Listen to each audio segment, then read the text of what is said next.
So good afternoon, everybody, and welcome. My name is Faiza Patel. I'm the co-director of the Liberty and National Security Program at the Brennan Center for Justice.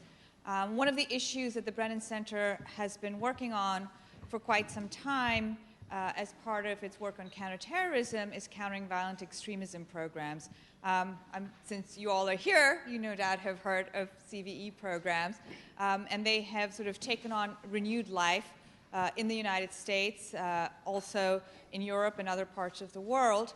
And what we're here to kind of look at today is two things. One is there's been a lot of research done about how do you counter violent extremism, how do you counter terrorism, what motivates people to become terrorists, does that provide us any clues that we can use in preventing terrorism? And the first panel today is made up of really esteemed experts that Mike German is going to introduce you to, but is really going to try and dig into, well, what is the state of the research? What does it show us? And what can we learn from it as we evaluate the kinds of CVE programs that are coming online now? And then the second panel is going to be taking such a slightly different tack, which is to look at when you do implement these programs, what kinds of impacts do they have? You know, how are they received in the communities where they're deployed? You know, are there negative consequences, which are things that we often don't talk about? A lot of CVE programming is presented as a soft alternative to traditional enforcement measures, but these programs do have consequences, and I think it's important to think about what those are as we think about whether there is a way to actually design CVE that's both effective and doesn't have really strong negative consequences for people. So that's what the second panel is going to do. And I think we're really fortunate in both of the panels because not only do we have lots of homegrown expertise, but we're also happy to have some visitors from across the pond who will be giving a European and British perspective on these programs where a lot of this work is also happening. So with that, I'm going to turn it over to Mike German to start the first panel. Great. Thanks very much, Faiza, and thanks everyone for being here. I'd also like to thank the Campaign for Liberty for co-sponsoring the event and Norm Singleton for all the help he provided. And I think it's important that we recognize that this is an issue, while today is targeting one specific population, what we've seen in so many cases is that programs initiated because of an emergency become normalized and start targeting other groups. And certainly we know that the aggressive surveillance and infiltration of Muslim communities has led to also the infiltration of environmental rights groups, far-right groups being, or even not far-right groups, right-side groups being described in law enforcement intelligence documents as potential starting places for violent extremists and militia groups. So this concept of radicalization eventually will touch all political movements, and that's why I think it's very important that we work from the very best research we can to see exactly what is going on here and how these programs work. And to that end, we have an incredibly talented and experienced group of researchers who've been looking at this problem from a number of different angles. To my right is Dr. Clark McCauley. You have everybody's bios that show the extent of their experience, but let me just briefly say he's the professor of psychology at Bryn Mawr College, co-director of the Solomon Asch Center for the Study of Ethno-Political Conflict, and the author of Friction, How Radicalization Happens to Them and Us, with Sarah Moskalenko. Next to Clark is David Schanzer. He's an associate professor at Duke University's Sanford School for Public Policy and director of the Triangle Center for Terrorism and Homeland Security. He's a product of Harvard and Harvard Law and had some experience here on the Hill as the Democratic Staff Director for the House Homeland Security Committee. He's also the author of a number of scholarly articles, including Anti-Terrorism Lessons of Muslim Americans. Next to David is Dr. Arun Kundnani. He's an adjunct professor of Media, Culture, and Communication at NYU, New York University, and teaches terrorism studies at John Jay College of Criminal Justice, also in New York. And he's the author, most recently, of The Muslims Are Coming, Islamophobia, Extremism, and the Domestic War on Terror. And finally, last but not least, Dr. Francesco Regazzi. He's a lecturer in international relations at Leiden University in the Netherlands and founding member of the CASE Collective, Critical Approaches to Security in Europe, co-author of Preventing and Countering Youth Radicalization in the EU for the LEAP community of the European Parliament. Clark, why don't we start with you, since you wrote the book on radicalization, one of the books, one of the many. The concept of countering violent extremism brings with it certain premises. One, that countering extremism is an essential part of an anti-terrorism policy. These programs are being run by law enforcement intelligence. What is the research basis for that? Well, in brief, there isn't one, to put it simply. So if you think that the bottom of your terrorism problem is extremism problem, you're basically saying it's extremist ideas are the problem. And to that extent, I don't think CVE, countering violent extremism, I don't think it can work. Here's what we know. We know that most people who have extreme ideas never do anything. And we know that most people can get into extremist violent groups without having first extremist ideas. So let me unpack that for a minute. So here's an extremist idea with regard to US Muslims. It's about 10% of US Muslims who will say in a Pew poll that suicide bombing against civilians in defense of Islam is often or sometimes justified. This seems to me to qualify as a pretty extreme idea. So it's about 10%. So that projects out to about 100,000 of the US, more or less 1 million Muslims. So now we need to compare with that. How many Muslims are actually involved in something that security people have indicted or been trailing? And it might come to 1,000, though I don't think so many. So 1,000 versus 100,000 means that there's at most 1 in 100 with this extreme idea who are doing anything. And then we know something else. We know that there are plenty of people who get into militant and violent groups who get there for reasons having nothing to do with extreme ideology or ideas. We know that there are young people, especially young males, who join for personal revenge because they have some seeking for status and power. Because of love, somebody they know and care about is already a member of an extreme and violent group and asks them for help. Or just somebody's kind of lonely and looking for friends. Or somebody's trying to escape their own personal problems. In short, there are many reasons that individuals can join a violent group that have nothing to do with extremist ideas or ideology or religion. So now let's add it up. 99% of those with extreme ideas never do anything. A sizable number of people get into violent action without ever having come from out of extreme ideas, though they'll likely learn some extreme ideas after they join. So that means that the relation between the bad ideas and the bad behavior, it's a very weak relation. It's not a strong relation. And that means targeting the bad ideas isn't going to get us very far. So I've couched this in answer to the question Mike asks me in terms of countering violent extremism, but I've written about radicalization, as he mentioned, and it's the exact same problem in radicalization. Radicalization, all too easy, means we're going to target radical ideas.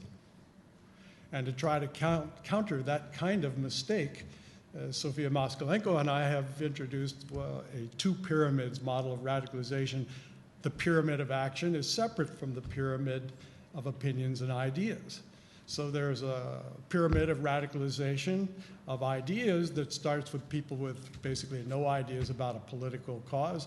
There's people who sympathize with the terrorist cause but don't agree with terrorist means. There's justifiers, people who justify the means as well as the cause.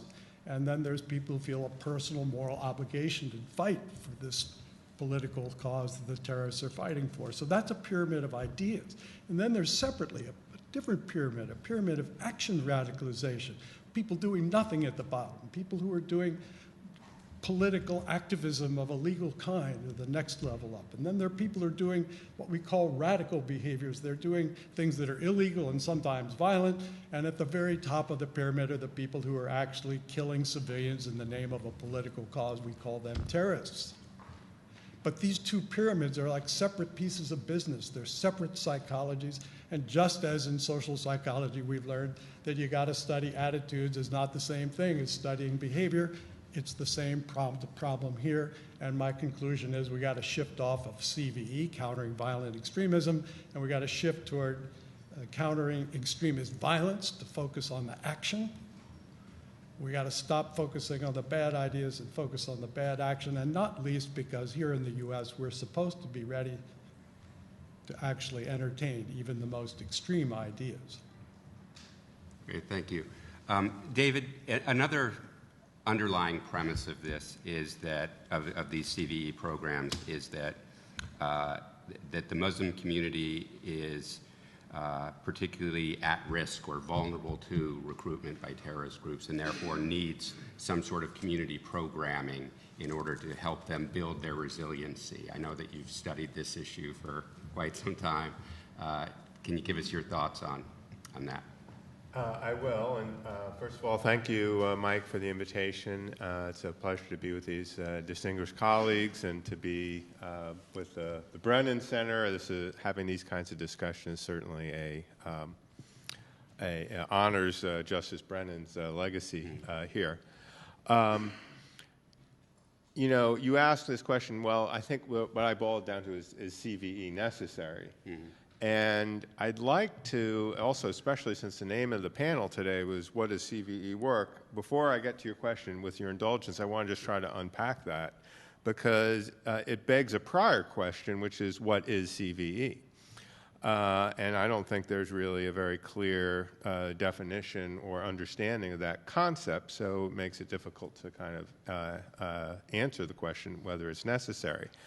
So there's, you know, different ideas of what CVE is. Some people would maybe argue that, well, what is CVE? It's a set of programs involving surveillance of Muslims and Muslim communities, sets of informants in mosques, agent provocateurs maybe trying to instigate, trying to push people towards committing crimes and then arresting them. At worst, maybe that CVE is about intelligence collection that is disguised as a community outreach. And to my mind, there's no doubt a lot of these things have happened in the past. I mean, it's been proven that, you know, many of these different prongs are going on. But to my mind, that's not what CVE, and matter of fact, what we talk about, I think, in parlance is what CVE really is. It's very much misnamed, and it's not a particularly helpful label. I'm going to be talking about that in some new work that's going to come out next month or so. And there really are a lot of people, whether at the local level here in Washington, in communities, they're really trying to create a different model for dealing with this problem than the one that I described. But the problem is that it's very much a work in progress. The federal government has 3 different pilot projects. I think if you look at what they've put up about them on the web, that they encapsulate a real variety of different, even within each plan, each city, they're talking about a variety of different kinds of activities, very few of which have actually been implemented in any meaningful way with a budget and so on. So this is a very fluid concept. So to ask the question about this panel, well, does CVE work? Well, we really can't figure out if CVE works until we have really a better defined idea of what it is and what it isn't. And once we do that, there are a lot of important policy questions to be worked out to figure out these questions. I mean, one little piece of optimism I've discussed this with Mike, is that recently there's been a competition, which I was a losing bidder on, to try to evaluate the 3 pilot projects that are going on in Minneapolis, Los Angeles, and Boston. And one wasn't awarded, but 2 of the winners were actually 2 schools of public health. They weren't counterterrorism kind of operation. Maybe that's why I lost, because I focus mostly on terrorism issues. So schools of public health, to me, that suggests a little bit of a mind shift from what we're looking at as something that is kind of a deeply ingrained, widespread problem of domestic insurgency, compared to maybe more of a public health problem that is infecting certain individuals, and we need to try to prevent that. So let me get to your question, Mike. If we could tell what CVE is, and let's just say we're going to talk about a broad array of kind of preventative measures to try to stop violent extremism. I think that good CVE, if we could define what that was, is necessary and can be helpful for both public safety purposes and for the Muslim American community and other communities in general. And I'll get to why I believe that, but let me get to your question. Is it necessary at all? I mean, some would argue that why even bother going down this road, because our Muslim American communities are very resilient already, and that's what you're referring to some of my research. So my answer, if your question is, are Muslim Americans already very resilient to violent extremism in America, and therefore we don't need any effort to do this? Well, I think the answer about resiliency is yes, especially if you compare to what? Resilient compared to what? If you compare to the international, what we're seeing, of course, abroad, tens of thousands of people flocking to ISIS, whether they be from the Middle East or Europe or Turkey, or compared to the diaspora communities in Europe, I would have to say our Muslim American community is extremely resilient to violent extremism. As Clark mentioned, there's a very low offender rate. Our research suggests that, or I think it shows, that there's really only been, prior to the last 18 months, when you have this spike due to the travel to Syria to fight, about an average of 20 arrests per year. Most of those arrests of Muslim Americans on terrorism offenses have been in the planning stage. If you look at the offender rate and the number of homicides attributed to violent extremism by Muslim Americans, in 14 years, we're talking about less than 15 homicides. Less than 50 homicides.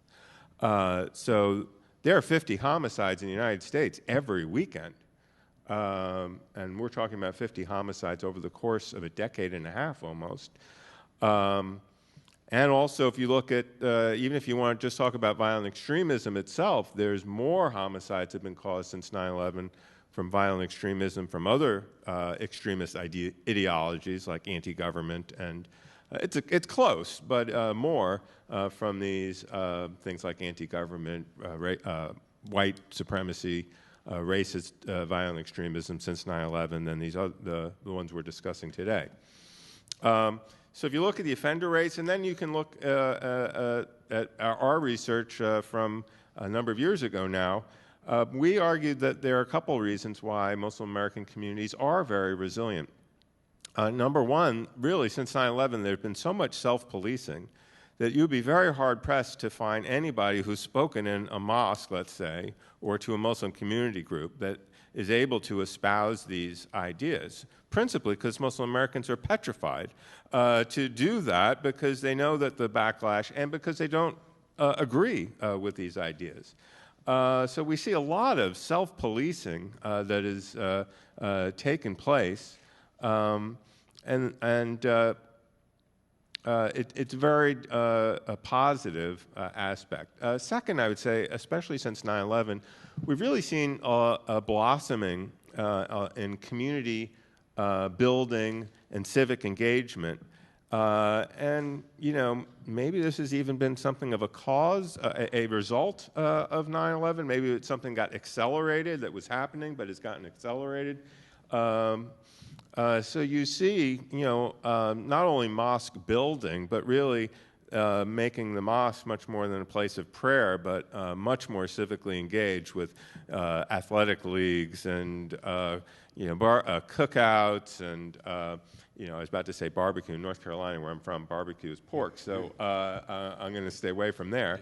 But a much deeper level of civic engagement. It's not just in the mosque, but seeing Muslims running for political office or being involved in business associations or so on. A much more less insular and more open and outreach. And we think that makes the community much richer and therefore more robust and resilient to these ideas. More able to offend and protect itself from them, and just by and large healthier. And the third factor that we talked about in our report from 2010 was this idea of that we've seen an increase in identity politics. And some people say, ooh, identity politics, that doesn't sound so good. That maybe that's what leads to violent extremism. And I would argue, no. What you're seeing is more Muslims identifying as and identifying themselves as Muslim Americans as a top tier or maybe a secondary tier, but close to top tier in their identity, and taking actions in the public sphere based on that. Now, say for an example of identity politics, I think we've seen the growth of actual advocacy organizations, such as CARE, actually. And I disagree with a lot of things CARE says, and I agree with a lot of things it says, but I would argue that it's good that it exists because it is out there in the public square, representing people. It raises money. It's involved in the political dialogue. They're on TV. Advocating, for what they see is in their view of their constituents. And guess what? That's politics. And so if everybody else is doing that, it's good that Muslims are doing that too. In the absence of politics, what do you have? You've got disputes and disagreements being resolved the way they are in Syria. And we don't want that. So we see that the heightening and the more active nature of identity politics as being a good thing. So I think I've answered that question. I have a couple other things to say, but I'll try to weave that in later. Thanks. Okay, great. Thank you, David. And Arun, you've looked at this problem overseas, and much of what we're calling today CVE here in the United States actually originated in Britain, or at least parts of them. But there actually is a much longer history, both of the concept of radicalization as an issue that government had to respond to. What can you tell us about the history of the use of radicalization, particularly how the programs were used in the UK before they came here to the United States? Sure. Yeah, I apologise on behalf of Britain for inventing this stuff. In Britain, this goes back to the moment after 7/7, the 7/7 bombing of the London transport system in 2005. The thinking was that an analysis of radicalization that had started to float around amongst certain scholars and amongst certain neoconservative think tanks, particularly here in DC, could inform a whole new style of policy making that would complement the conventional kind of law enforcement approach that focused on investigation and arrest and prosecution, and engage in what the law enforcement at the time called the pre-criminal space, right, to use the jargon. In other words, the point in the journey of radicalization before someone started to be involved in a criminal plot. And so the assumption was that we've developed models of radicalization, scholarly models of radicalization, that have that predictive power that you can tell that someone who's not involved in criminal activity now is going to be in the future, right? That's really the key to all of this, is has anyone come up with a radicalization model that has that predictive power? Because if your answer is no, then this policy kind of falls apart. And we have spent, on both sides of the Atlantic, tens of millions of dollars at least in trying to generate that radicalization model that would have that predictive power without any success at all. The social science that has been developed in this field is, by and large, below what would be considered any kind of acceptable standard of scholarship if it wasn't in the field of terrorism studies, right? So, for example, just a simple thing that you would want to do if you're doing a social science research of what causes someone to become a terrorist, you're looking for a correlation between two variables, someone who's a terrorist and some other factor. Now, it's not enough to say, well, in all these cases where someone's a terrorist, we've found this other factor present in the lead up to them becoming a terrorist. That's not enough to establish a causation or to establish any kind of predictive power. What you need is also the control group, where you find a whole load of people who are not terrorists and find that factor wasn't present in their case. At least then you're beginning to get towards some kind of correlation that can talk about a cause and effect going on there. No control group ever used in these models of radicalization. You have study after study that just comes out and says, we've looked at X number of terrorist cases and we found that they all happen to have these beliefs, so therefore these beliefs are indicators of future terrorist threat. Let's advise law enforcement agencies to look out for these beliefs. Without ever thinking, well, maybe if for every terrorist who has that belief, as Clark was saying, there's 1,000 others who also have that belief but never become terrorists, then that knowledge becomes pretty much useless as a law enforcement tool.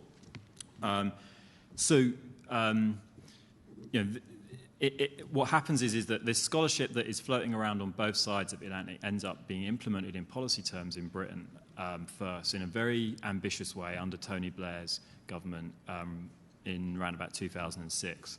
I won't go too much into the details of what that policy looks like, because I think actually there's going to be people speaking more to what's happened in Britain in the second panel today. But essentially, we create in Britain a system where we widen who we think is a problem dramatically, right? From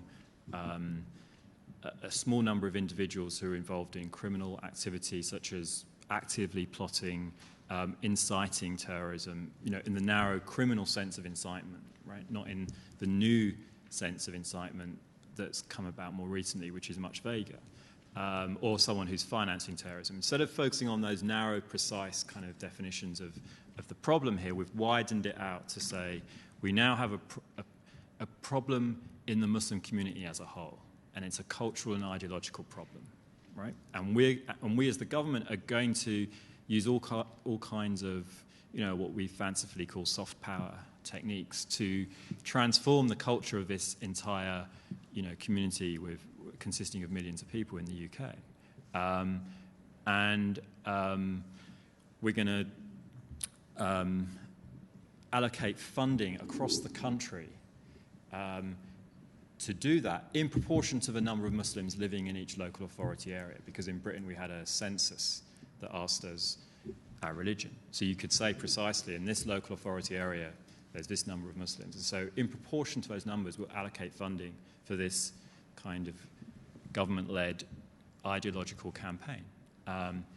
And this has been through a number of iterations since 2006 to the point where now And the campaign explicitly defines something called British values as its ultimate aim. The cultural transformation that we're trying to bring about in Britain is to convince all Muslims that they have to sign up to something called British values, and if they don't, then they're extremists. And this is something that is now a statutory requirement in universities, schools, hospitals, nursery schools. So we're talking about, preteens,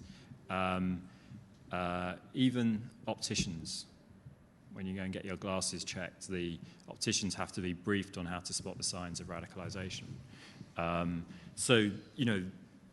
This is on a scale that I think most people in the US who talk about CV are not aware of. How far-reaching and frightening, frankly, this policy has become in Britain, and so it is disturbing when that policy has become increasingly influential here in DC and has been a big part of the model that is currently being deployed in Boston and Minneapolis and Los Angeles, albeit admittedly with some adjustments to reflect the US context that we might come to. But I think on the question of the scholarship, we have all of that scholarship has kind of made, for me, 2 or 3 kind of fundamental flawed assumptions, right? So one is that it almost exclusively focuses on problems of so-called radicalization in Muslim communities, right? When, as Clark and David have both been pointing out, if you wanted to think about the problem of political violence in the United States, you would start with white supremacists. The oldest terrorist organization in modern history, the oldest modern terrorist organization is the Ku Klux Klan. And we know from the data that groups like New American Foundation have collected that violence motivated by the far right is still the largest cause of death of any kind of political violence within the United States. The second problem is that we only look at what we're dealing with when we think about Al-Qaeda or ISIS or these kinds of groups. They're involved in a violent conflict with a number of governments around the world, right? And we only look at one side, and we think about the question of violence in this area. We only think about one side in that conflict, right? And we ask the question of how do these groups or supporters of these groups end up becoming violent? But we never ask the question of how the governments involved in these conflicts also end up using violence, right? Because the violence is a relationship between 2 groups. It's not just coming from one side. And that's how we end up in a situation where the war on terrorism causes more civilian deaths than terrorism, right? And we repeat the same cycle that we've been in for some time now of producing more terrorists through our very efforts to prevent terrorism. And then the third issue here, which relates to this, is we've drawn a line at some point in the 90s and assumed that terrorism began to take a completely different form after the end of the Cold War from all previous forms of terrorism. So none of the lessons of the past can be applied anymore to this post-Cold War era, where we assume that that terrorism is now religious terrorism and therefore follows completely different rules from what is assumed to be the more political terrorism of the past. But actually, increasingly it's becoming clear that that's a kind of basic analytical error, that what drives violence today for people who are deciding to go to join ISIS or something like that is fundamentally not that different from what led someone to become an anarchist bomber in 1900, right? The psychological and political process is essentially the same. And so I think that's where we need to go now, is to be able to have a much broader historical sweep in understanding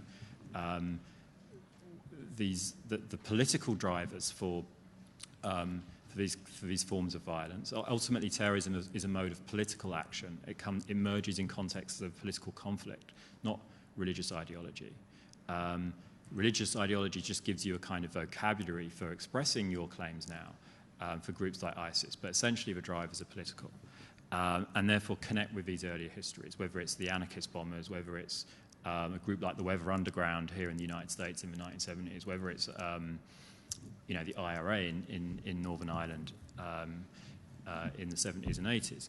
And we can learn the lessons of how governments responded to those forms of violence as well, and the mistakes that were made, where in each case the problem was defined as an ideology, because it's easier if you're a law enforcement agency, it's easier to try and detect an ideology than it is to try and read inside the mind of a future terrorist, right? So you look for beliefs because that's easier to see, especially in an age of social media where everyone shares their beliefs online, right?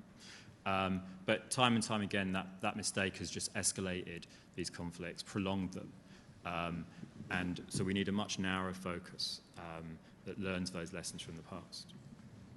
Great, Arun, thanks very much, and I'm going to come back to a lot of the things you talked about, but Francesco, let me bring you into the conversation. You've had sort of what I would imagine was an even bigger problem than David's looking at CVE across the U.S. You're looking at CVE across Europe, many different countries, and I won't ask you to apologize on behalf of Europe. But can you tell us what you learned by looking at it, and how tied are the various programs to these theories? Yes, no, I don't represent any government or state, so I'm not going to apologize. No, I think looking at what happens in Europe is a very revealing experience in terms of understanding what CVE is, why it comes about, and how to understand CVE, you have to understand the relation between a certain number of key actors that have a stake in CVE. Intelligence services, governments, high-level administration in ministries of Interior and Justice, local authorities, NGOs, prisons, and so forth. So there's a wide range of actors, but when it comes to shaping the policy, it's really, if you want, a sort of discussion that takes place or a relation that takes place within a certain limited number of actors in government. And I'm just going to take the French example. France, until April of 2014, so that's before the January attacks, had on its website a statement about the official policy of France in regards to radicalization.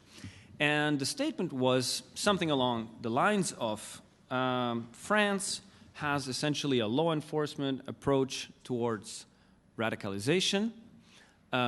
It doesn't support or condone any policy oriented at one particular community, as this would amount to discrimination. And it was officially stated like that. Therefore, basically, the only CVE policy it has is if you breach the law, then you are prosecuted. If not, then nothing. Obviously, now this has completely changed, and it's entirely aligned on what could be defined the Dutch-British model that I think Arun has quite well explained, and the logic that underpins it. But I would say, I would sort of complement what Arun has been saying. Yes, there is certainly a logic of prediction behind CVE, and it's very powerful, and this is what is driving it. And I think Arun did a really great job of putting it in a broader context of predictive policing, anticipation of the future. All of these, I think, hopes that we invest both in technology and in these kind of policies. But I would say that there's another logic that's not necessarily contradiction, but that is also there, which is the logic of harnessing or hijacking trust that exists in regular relations in society, because intelligence services and security services are no longer able to face the threat. So that's the narrative, in a way. And I'm just going to give you the example. Why did France change its policy? It changed its policy essentially after the Toulouse killings, in which, you remember, Mohamed Merah killed first 2 soldiers of the French army and then went to a Jewish school and killed children and a teacher. And there was a massive debate, of course, as to how that could happen, and it was in part due to the reorganization of intelligence services, miscommunication between different branches and offices. But it also, the debate was oriented, especially in the high spheres of the French state, in terms of, well, maybe our intelligence-only, law enforcement-only approach is not working. We need more. So what is the idea? The idea is, if you're able to tap into the trust relations that exist in society, the relation between a teacher and a student, between a doctor and a patient, between an imam and their followers, then you're able to get to those quote-unquote hard-to-reach individuals, those individuals that the general French state apparatus is not able to control and surveil anymore. And therefore, you'll be able to do sort of a better job at preventing terrorism. That's the logic behind it. Of course, intelligence services are entirely against this. And there's been a very strong resistance among intelligence services in France in relation to this approach, among the police. Some others have supported it. Because what it creates is essentially the idea that the autonomy that certain professions need to have in order to be able to properly do their job. You need to be able to build a trust relation with your student if you're a professor. You need to be able to have a certain degree of autonomy in your relation with a patient if you're a doctor. These relations of trust, for example, if we take a little bit more extreme cases, we understand perfectly how they work. Let's take undocumented migrants. If we have a concern for public health and we want undocumented migrants not to bring diseases, then we will provide health services to undocumented migrants. And of course, it's embedded in this idea that the person providing the health care or the attention will not be the same person to then report this person to the police for not having documents. It wouldn't make sense. The goal of public health would be defeated by the goal of obtaining more security. In the same vein, in Europe, there are some initiatives to provide safe environment for drug users to essentially, inject substances. It's obvious, and there are agreements with the police, that the police cannot come to these places in order to arrest the people who are there, otherwise it would defeat the purpose. So the idea here, we understand very well, especially when it comes to public health, autonomy of public professionals is necessary for a higher goal, and so forth. What happens with CVE is that the idea of rehabilitation of individuals that might have taken a wrong path should be separate from the surveillance and the suspicions that can be carried out. The idea that this should be separated is somehow entirely lost. And I think this is one of the main problems. Tapping into those trust relations as if that was the solution is only creating a situation in which nobody will trust any service coming from the state anymore, right? And this is what we see is happening, I think, in many situations in the UK. If you take, for example, the relations between the Muslim community in Birmingham and the local police, all of a sudden they see cameras appearing in the neighborhood around Sparkbrook, Spark Hill, and they're told it's for their safety. These cameras will get rid of crime. And then people inquire a little more. It turns out these cameras were never connected to the police office, but they were directly connected to the terrorism unit. And they were, in fact, only there to surveil the community. Now, this creates immense backlash in terms of the trust relations that can exist between the community and authorities. But again, it's always premised on this idea that we can exploit these trust relations. So just to conclude maybe on these few examples that I gave, and I'm happy to come back to many of them,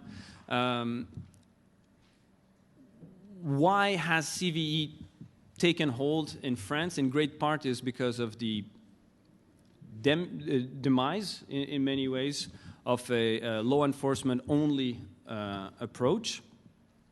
Also because of the strong networking effects at the European level with the Radicalization Awareness Network, other networks that have included the French authorities more and more into following these principles, and of course the moment in which the UK presidency has developed in 2005, basically copy-pasting the PREVENT strategy at the European level and then making it as a platform along which all European states are supposed to work. All of these elements have worked together to bring France in this direction.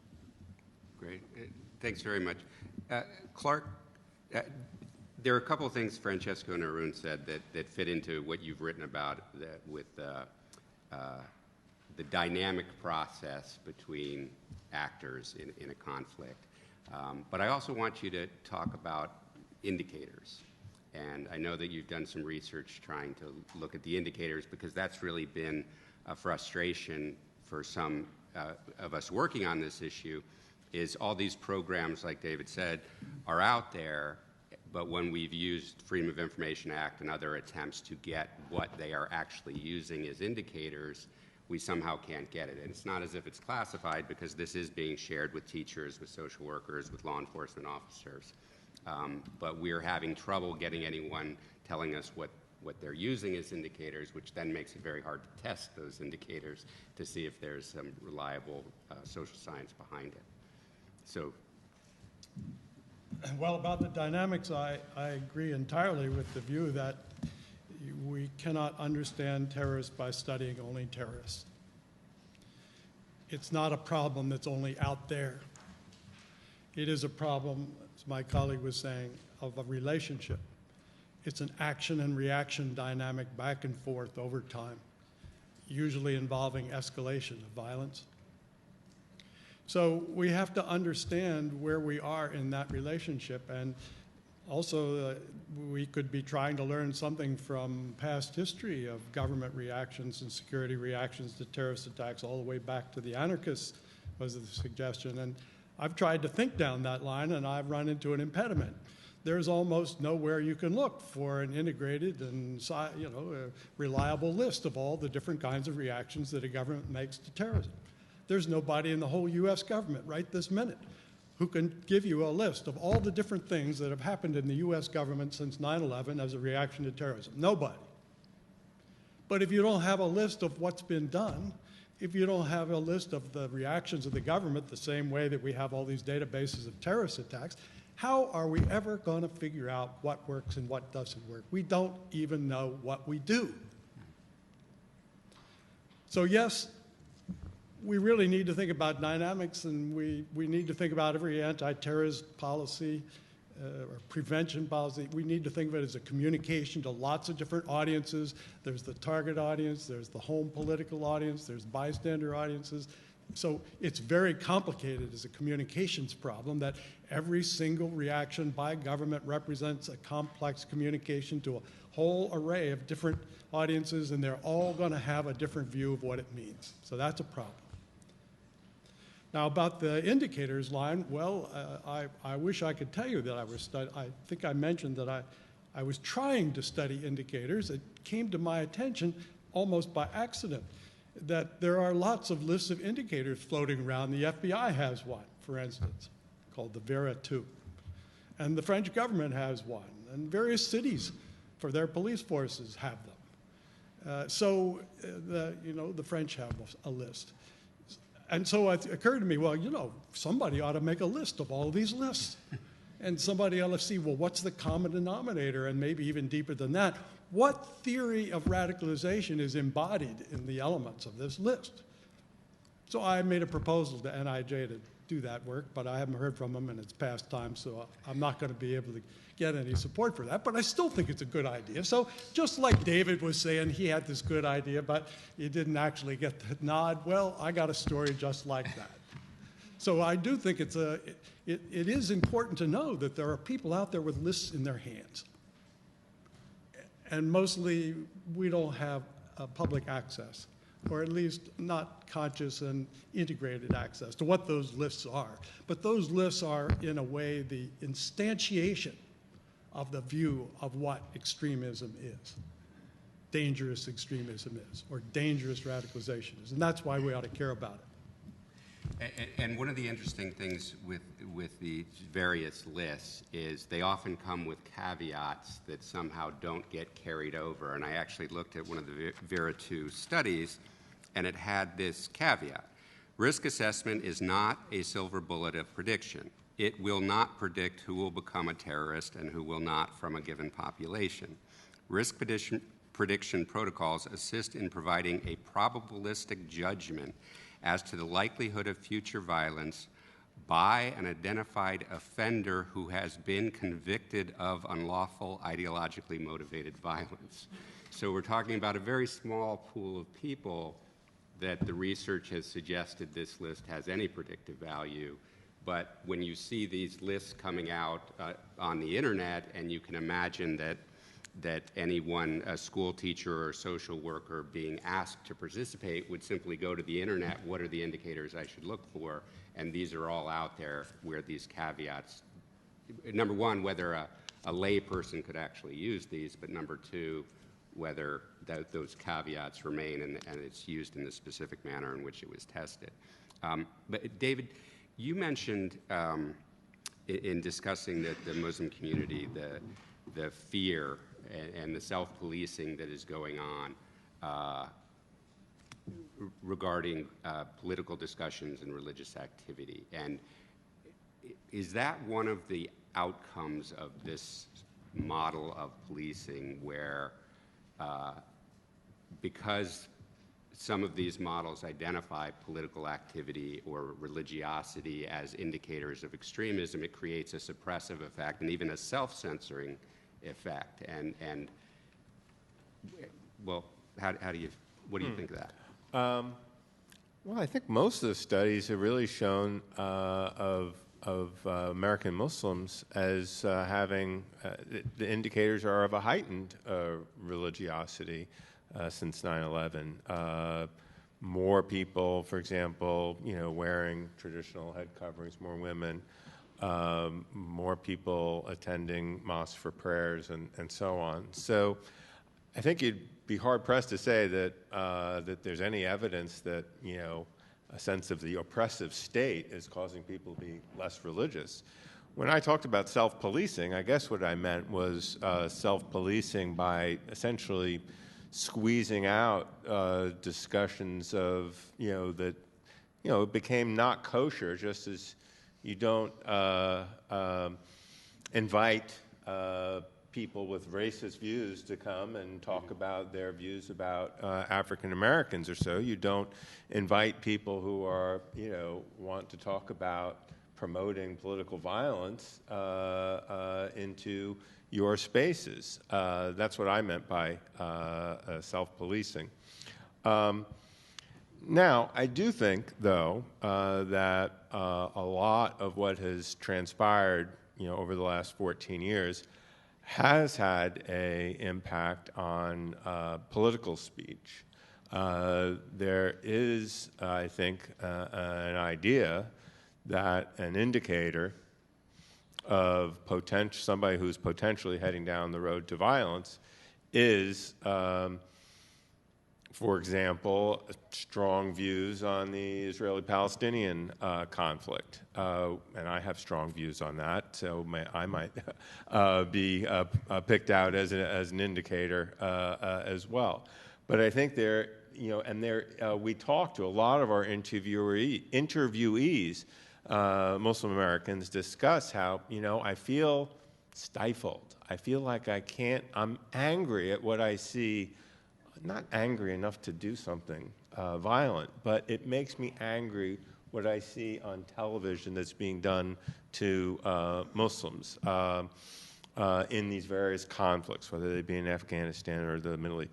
I mean, angry at not only what governments are doing, but what the extremist groups are doing as well. Or I'm angry about what's happening in Palestinians. But there's, I think, a fear that if you speak out on that and you're extremely vocal and there is this notion, well, maybe there is surveillance going on. Maybe we spoke to so many people who would say, oh, we know there are informants in our mosque. I'm not here to say whether there are informants there or they're not. The FBI, claims that, this is done on very rare circumstance if there is a, solid criminal predicate, the same that would be required to go into any institution, including a church or a synagogue. If you believe that there was a good evidence of a crime, then it might be justified to put an informant. And that's what the FBI has told us. But,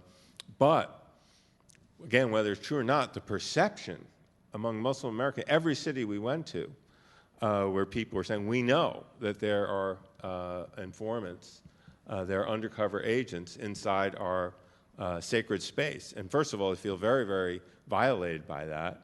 But then second of all, feel like that they can't have candid conversations in these places on maybe a whole range of things because that might subject them. And I think that kind of suppression of general thought and speech and you mentioned the initial question was there resiliency?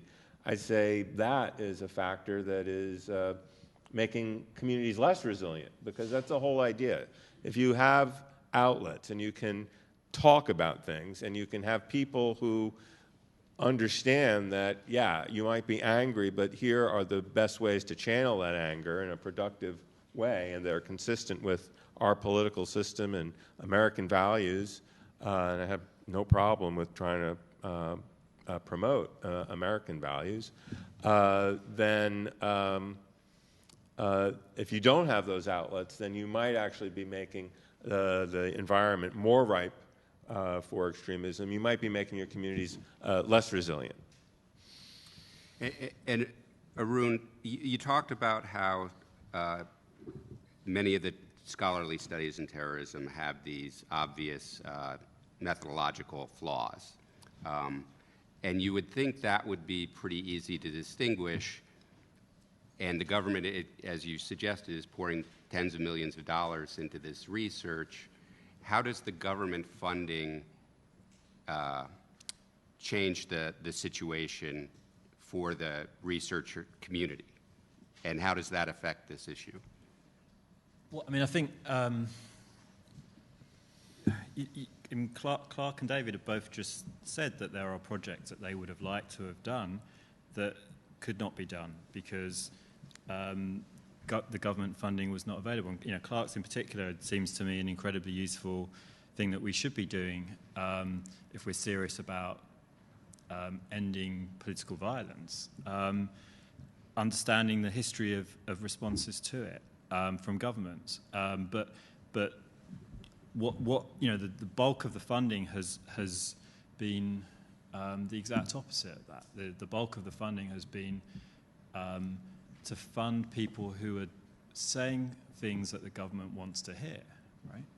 Saying things that that will be serviceable to a pre-existing law enforcement agenda, right? Which is about essentially criminalizing a community. And so I think that more than any other field of academic endeavor in this area, the government funding has skewed what should be the basic kind of scholarly commitments to independence and the pursuit of knowledge for its own sake. Of course, you want your knowledge to be used by governments and societies, but to write into the process from the beginning such a skewed agenda, I think, has been incredibly detrimental. And so and this is unfortunately something that is not just a problem with the think tanks. I think a lot of the time we think about neoconservative think tanks as just by themselves creating this whole kind of skewed agenda. But this is actually something that has seeped into a lot of regular academic departments in universities. And then you have the ways in which that then shapes all kinds of other aspects of life. It shapes the media, because the media rely on so-called terrorism experts from think tanks and universities to be the people who explain to us what's going on when there's terrorism. It affects the judicial process. And one of the things that's happened since 9/11 is our definition in the judicial process of what we consider reasonable suspicion has been transformed through the introduction of radicalization models into court hearings as part of the evidence base for prosecutions. So that now we're in a situation where people are being criminalized for political speech, and so the perception that David was talking about in Muslim communities in America that political speech can be incriminating is not just a perception; it's a well-founded perception. And if you look at all of the material that we now know about how the FBI and the New York Police Department pursue counterterrorism, we know that it isn't just restricted to people who are involved in, have a likelihood of being involved in violence, but it's much wider than that, and it does involve seeing political expression as an indicator of criminality. So, when I think, David, when you used this word petrified, you said that people in Muslim communities are petrified of expressing certain ideas, right? And I think that's accurate, and as you say, counterproductive for the aim of preventing terrorism. I can't agree with a lot of that with respect to how research is being done, at least here in the U.S. I can't speak to the United States. I mean, I think there, is a bit too much in terms of trying to find the golden nuggets of radicalization. I mean, there's just been a lot of effort to do that, and some of the best folks out there, like John Horgan, I think, are beginning to say, those are really not the right questions to even be asking, and we're, trying to, we're getting studies, where there's a 0.2 factor on this particular. If somebody, had a bad experience when they were in high school, and it's 0.23 if they, their mother was mean to them or something like that, and it gets to be not particularly useful. So I will say there's too much on that, but I can't say there's a political test for government funding. I'm saying in my work to come out in the next say month, and then again in the spring. I have plenty of things that the government is not going to be very happy to hear, and I feel very protected in my ability to do that. So I can't agree with that, although I do agree with many of the other things you said about, and I just wanted to say one thing, because we're talking about research. I can definitely prove the things that I said about attitude, at least as the best you can say qualitative research can prove anything. I talked to a lot of people, and this is what they said. I can prove that occurred, but I really can't prove that the fact that there is this inhibition or lack of outlets, there is no research to prove that has led to extremist violence or more radicalization within the community. I think I tend to suspect that, but I can't prove it. And we're talking about such small numbers that small fluctuations would be difficult. Very, very difficult. I mean, we'd be back to the same kind of work that Clark is talking about. We'd be looking at the offender and trying to figure out, was he discriminated against? Is the reason the guy in Chattanooga shot up the naval station, the recruiting station for the National Guard and such, is the reason that they did that because he felt, his views were being suppressed. It'd be the same kind of things that you could say, at best, correlation, but certainly never causation. Right. Yeah. And Francesca, let me bring you back in, because one of the, obviously you all work at universities, as do I now, and we tend to think of these as areas where we can express strange ideas to see how they float and or not, and formulate our thinking, particularly not just at university level, but as high school. But many of the programs that you studied were actually CVE programs targeting youth. And what impact does that have on those educational environments, and what possible consequences are there for kids who these indicators suggest might be on a pathway toward extremism? Yeah, I think that's a very important question. And the question of indicators, I think we have to take very, very seriously. Why? Because the indicators are, in my view, sort of the ultimate test of the inability of the concept of radicalization to tell us anything about social processes. That's when you see it, because when you do a research design, you have your theory, you have your concepts, then you have your indicators, where you're going to look for manifestations, tangible elements that support the fact that whether a concept is there or not, whether radicalization is there or not. All of the indicators that I've come across, the list of indicators, the indicators that are used by, in the end, those who will implement the policy. So we're speaking of Michael Lipsky's, street-level bureaucrats here. They are the ones who do the real CVE. What do they have to work with? They have to work with lists of things that may or may not be useful, sometimes together, but not always. And caveat, none of this will predict anything, right? So what do they do, right? And what kind of micropolitics are happening when there is such an absence of guidance? Well, it's easy to see what can happen. What happens in prisons? Prison guards increasingly are worried about whether they should be doing something about radicalization, right? On the other hand, evidence shows that individuals that end up being active in terrorist organizations are model prisoners. Al-Baghdadi, for example. He was used by the US government as a broker between different groups in the prison.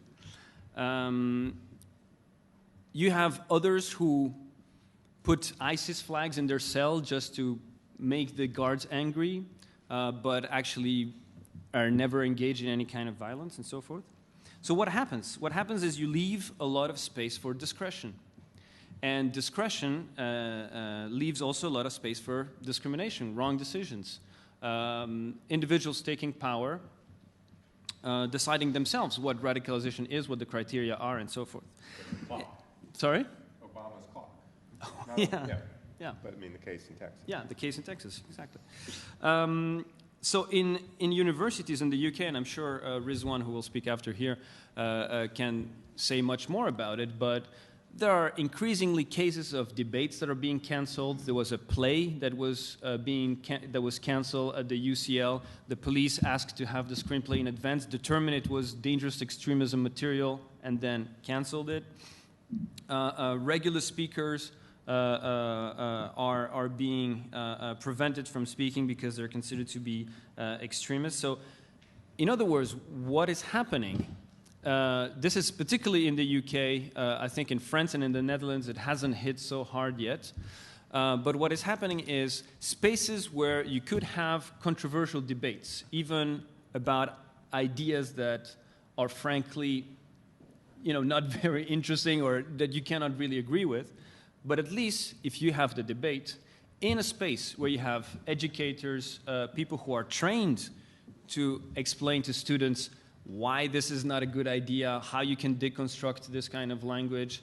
And just the fact of being able to have this discussion in a particular place means that it's not going to happen on social media somewhere else. It's not going to be hijacked by some other organizations that are going to say, see, they don't want you to talk about this issue because it's the real issue. And therefore, join our organization. We will be able to talk about this and much more. So the effects of this, I think we can really feel them and we can really touch them very concretely, at least in the UK for the moment. Okay, and I want to get to some questions, but very quickly, I know all of you have written recommendations for how to change or reform these systems and how a government can move forward, whether in the US or the UK, to look at this issue. Clark? No, I don't. Well, you had the violent extremists rather than... Well, I mean, that's a very general suggestion, but I mean, do I have a program ready to, a list of good suggestions, the way David has in one of the papers that he has that I looked at? Well, no. Mostly I've been trying to concentrate on how things happen, how radicalization happens, and aside from having my grave doubts about some of the directions we're on as a response, I don't have a serious and well-developed answer to the question, what's the list of things we should be doing, except it would be good to have a better list of what government responses are so we could have the foundation for finding out what works. So that's one. Okay. David? Yeah, I guess thank you for ending on this note, Mike, because I don't want to come across as one that is a total critic of this whole umbrella of different efforts these different efforts that kind of can fall under the CVE umbrella. I happen to believe, this is kind of part of my DNA, that generally good faith people in governments and communities working together can try to make progress on social problems, whether it's childhood obesity or crime on the street or whatnot.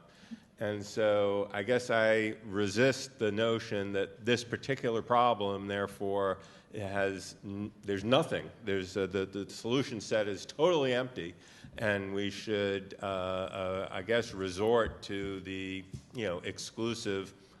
Once somebody has crossed the line into crime, we'll arrest them, and that will take care of it. I mean, I think one of the reasons in France that they seem to be moving away from that is they just feel that the volume of potential individuals is so large that it's swamping the system. That might be another problem. I know you'd get to that, Mike.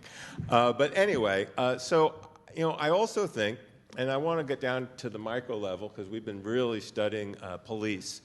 In the end, the police are public servants, and they are there to protect communities. So I am very much in favor of a system where all people in communities, and I'm going to say Muslim Americans and other groups, immigrant groups, basically everyone, should feel welcome to partner with police to address a variety of problems within their communities. And I do think this can be successful if these kinds of efforts, what I call outreach and engagement, are based on a couple of core principles. One is one of equality, the idea that you should not have a police force going out and saying, we only want to engage with Muslims, because implicit in that is, well, Muslims are a terrorism problem, and the federal government has told us to work on CVE, and therefore we really want to have a great relationship with you. I mean, that's never going to work. Your police department is just not going to be credible unless they can show that they're working with all different communities on a variety of things. Second, I say, if you want to have that engagement and interaction relationship, again, it can't be all about counterterrorism. You need to come to a community and say, how can we help you? And we talk to many police departments, and that's the way they believe that a conversation about these issues has to start is, hey, what are your concerns, community X? And it happens to be the Muslim American community. How can we help you? You are citizens, you are constituents of ours, you pay taxes. What would you like to see from your police force? And if you build these kind of relationships based on serving the community, then you can address a variety of problems, one of which I don't think any Muslim American leader or community would say it's not a problem at all that we had 50 people arrested for of all things, traveling, and women and young kids traveling to Syria to participate in ISIS. To say that nobody's going to say, the community or the police or the government or whomever or a family member is not going to say that's something we'd like to prevent. But if you have those relationships of trust that are built on a long-term efforts to work with communities on an equal basis that is not a securitized relationship, I believe that those kinds of relationships can then be a platform to address a lot of different problems, but certainly this one of preventing violent extremism. I have a lot more ideas, but I'll leave it at that. Okay. Arun?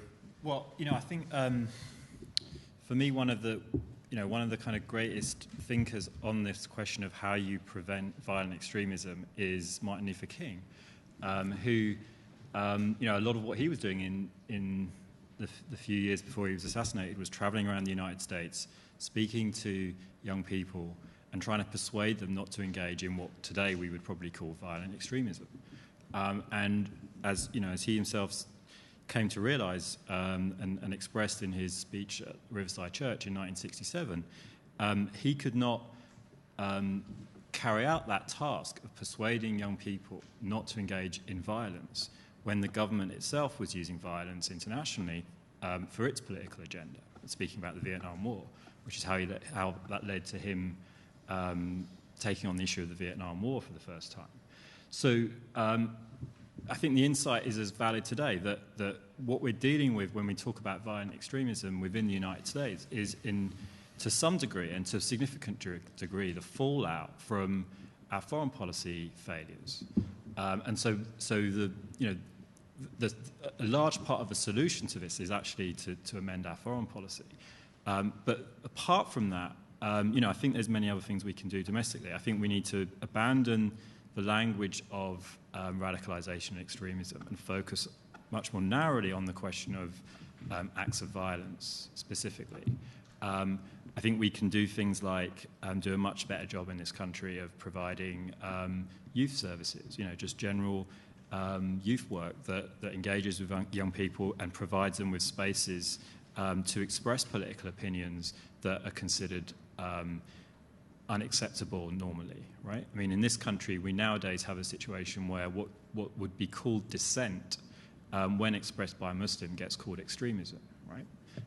And so, creating spaces where that rule does not apply. Much better mental health services, right? To the extent that some of these cases are clearly about mental health problems. So, I think things like that, and as David was just saying, not seeing these as problems that specifically target a Muslim community, because after all, the data shows that violence is a problem across the whole of the United States, and political violence is a problem across every community. So these are kind of across the board needs, I think.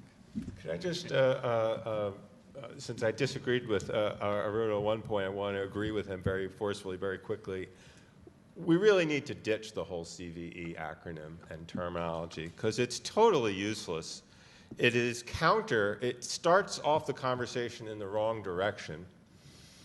And even if and I think what's really most dangerous is we really are trying to counter extremism in a lot of countries abroad, which have huge insurgencies that are being fed. And those countries do need to do something to counter the violent extremism. But our big problem is we are equating those efforts abroad, which really do need to happen, with what we're doing here. And that, I think, is a terrible it sends a terrible sense to the American people that says, well, we have the exact same problem as they have in Iraq and Syria and Saudi Arabia, for God's sake, that we do here. And we're talking about tens of people, tens or hundreds maybe, of people who are heading down the wrong path. And to use the same acronym to discuss how we're going to try to use a prevention model to make that problem better, and all the massive things that need to be doing in some very broken societies abroad, I think is a real disservice to the people here, and it just sends the wrong message, counterproductive, and so on. And Francesco, with your work in Europe. Yes, so in the reports and in the various documents that we produce, we presented to the European Parliament, and we've been working with the Council of Europe as well. There are really three things that we think are useful to have in mind. First of all, it's in Europe, the European Charter of Fundamental Rights that guarantees the freedom of expression, of religion, non-discrimination. And that should be the basis. That should be the starting point.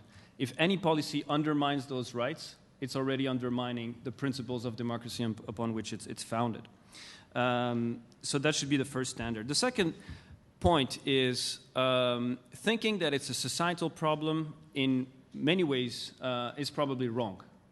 The problem of homegrown terrorism, or whatever name we want to call it, that Europe is facing, is not to know who the next terrorist is going to be. They are already known. They are already on the list of intelligence services. The Thalys attacker was on the list of intelligence services. The Copenhagen attacker was on the list of intelligence services. The Charlie Hebdo and the Jewish supermarket attackers were on the list of intelligence services. So why do we think it's a problem of communities? It's a problem of intelligence services. They should be doing their job better. And this is what the outcome of the report on the Woolwich killing has shown, that MI5, for example, needs to revise its policies as to how it deals with the different targets that it has. So I think the discussions need to be refocused on how to make institutions whose job it is to prevent terrorism, not to be an imam, not to be a doctor, not to be a teacher, but whose job it is to prevent terrorism, to be able to do their job. And then the third point is, and maybe here I will disagree a little bit with David. So Bourdieu had this, French sociologist had this famous metaphor saying that the state has a left hand and a right hand. The right hand punishes, the left hand provides welfare. CVE is trying to have the right hand do both. And if we have this assumption in mind, probably it's never going to work. So I disagree with the idea that trust relations and equality is possible between law enforcement and communities. The reason why they have a gun and a badge is because they have an authority that the rest of the citizens don't. The FBI agent can pick which Muslim representative it will have. The Muslim representative cannot pick which FBI agent it would like to talk to. So the relation is inherently unequal. So agents should be accountable. They should not be equal. They should be accountable. After all, it's their job description to be suspicious. I think to ask them to engage in trust relations is a misunderstanding of how their job works. And it's also misleading in terms of the outcomes that can take place, in particular when law enforcement then has to, well, arrest some of the people that it had been engaging before, right? So we see the discrepancy. On the other hand, families of children who are going to Syria don't know what to do, are desperate. Neighborhoods where these events are taking place are desperately in need of government funding for support, education, housing. I'm not saying that it's only social aspects, but also inclusion, policies targeted at inclusion and rehabilitation of the people who have taken a wrong path. And keeping these two separate, keeping these two separate, keeping the left hand and the right hand separate is, in my opinion, the opposite of CVE, but what really could work. Great.